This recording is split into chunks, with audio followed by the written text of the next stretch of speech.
I love this business because ultimately it is about relationships, Yep. and the business is fundamentally built on trust, right? That's right. Nothing happens in investment without trust. Right. So you have so many different layers of those relationships and trust that are dependent on really good people in this business. So I think that's what really attracts me to the business. Is it's relationship based, but it also requires a very high level of skill. It's true. And that I always find really interesting because there's always something to know about the people and the relationships that way. High levels of skill, high levels of talent, people who have really interesting people. They're varied interest, right? Right. We talked about the, Right. you know, some of the idiosyncratic of the, what's the word for it? Eccentric behavior. Right.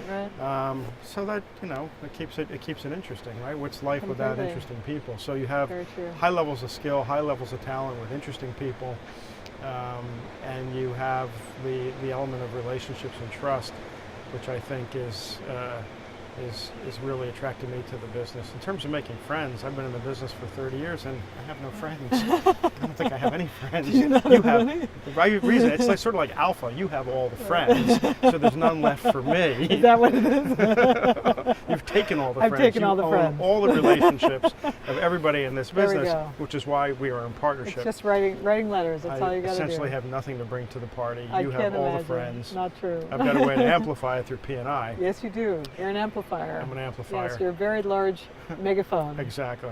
Or into the world. at least a little amplifier. I think you're a big one. I think you're a big one. How about you?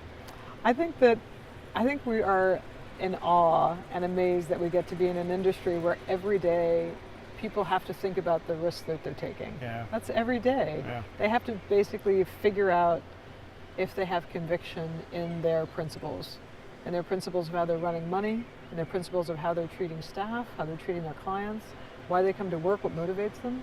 So it's just fascinating to think that even with the best scruples and principles, and every day they have to make that decision.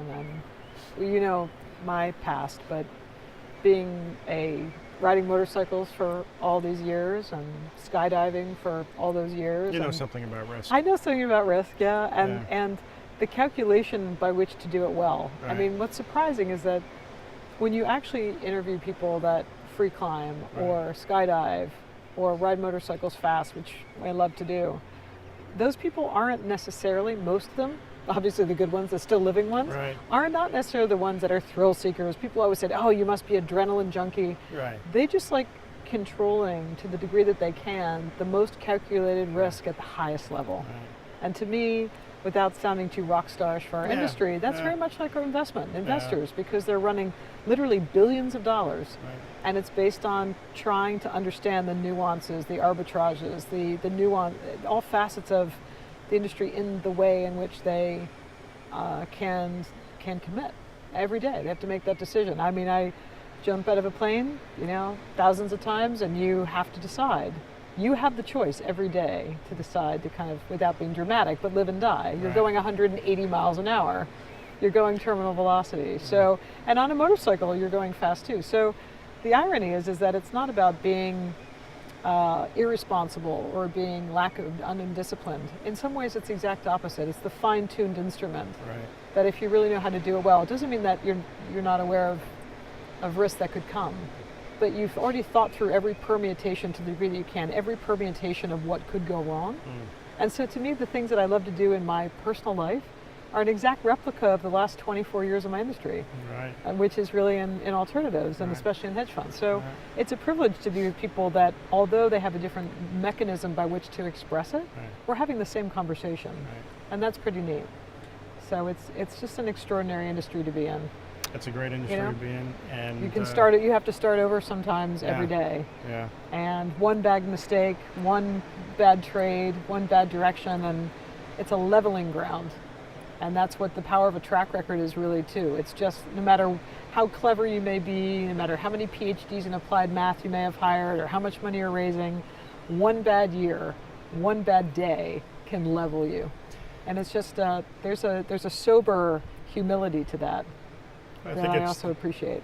it's the balance of the art and the science, right? Yeah. So I think that's one of the other really interesting things about the business is that as much as you can know about algorithms and the Right. data that can drive decisions, there is still an intangible part Right. that is more artistic based, Right. and you can be very right about something, or Right. you can still be very wrong about something. Right, exactly. And if you are, maybe that creates another opportunity for Right. somebody else, another firm. Right. So I think that's one of the other things that makes the business interesting to me Mhm. is that you'll never figure everything out about it. Right. That's Because true. there's the human element, that sort of intangible that creates an opportunity for a firm, a process to have epic returns. Right. Exactly. Exactly. Well, I think that's what you and I always knew we wanted to build, right? Our dream for our whole career is to finally build an environment that felt safe, honest, transparent, that really was a conversation and not something that felt inordinately contrived or too precious or too deliberate. And Right, it's so nice to finally be in a place where we get to present that right.